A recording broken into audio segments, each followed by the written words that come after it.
이번 영장실질심사에서 판사가 김 씨를 꾸짖었다 이런 얘기가 있어요. 네, 아까 이제 허지연 변호사도 이야기를 했지만 예. 자신이 이제 사고를 내놔놓고 그 책임을 또 옷 바꿔 인다든지 그걸 막내 매니저한테 이야기를 했다는 거예요. 예. 그러므로 해서 그 사람이 다시 이제 검찰에 출두해서 제가 사고를 냈습니다라고 했는데 추궁을 해보니까 아닌 거죠. 그렇군요. 그러니까 결국은 본인이 사고를 내놓고 그 책임을 막내 매니저한테 모두가 떠넘기려 했던 거. 예. 그러니까 이번 사건에 저는 보면 정말 이 사건에 은폐하기 위한 나쁜 방법들은 총동원된 것 같습니다. 예. 자, 그러다 보니 지금 판사 입장에서 보면 아니 아무리 그렇지만 당신이 사회적인 공인인데 자신의 어떤 범죄를 정말 사회 초년생 이번에 이제 들어와서 일을 하려고 했던 그 후배 막내 매니저한테 왜 떠넘기느냐. 예. 바로 이런 부분들을 질타한 거 아니겠습니까? 저는 아마 이게 실제로 이 구속 영장이 발부된 원인 중에 하나라고 봅니다. 예. 본인이 끊임없이 사고에 대한 시인과 반성.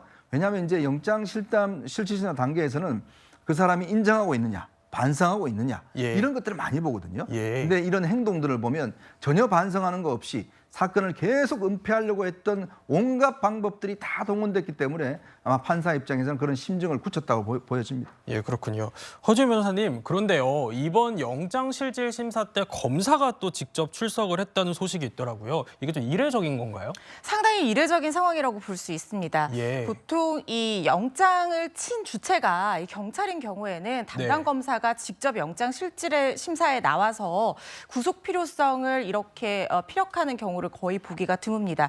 영장 실질 심사가 진행되는 법정이 상당히 좁아요. 그래서 이 검사가 출석하지 않고 보통 이 호송해온 경찰관들이 방청객으로 앉아 있고 피의자가 이 판사 맞은편에 서서 자신의 어떤 증거인멸 가능성이라든가 이 도주 우려에 대해서 부인하는 취지의 얘기를 하고 이런 식으로 신문이 진행이 되고 이 담당 검사가 출석하는 경우는 굉장히 드문 일인데 예. 지금 경찰 단계에서 영장을 친 데다가 특히 검찰이 영장을 청구하는 과정에서 범인 도피 방조 혐의를 검찰 쪽에서 추가를 했거든요.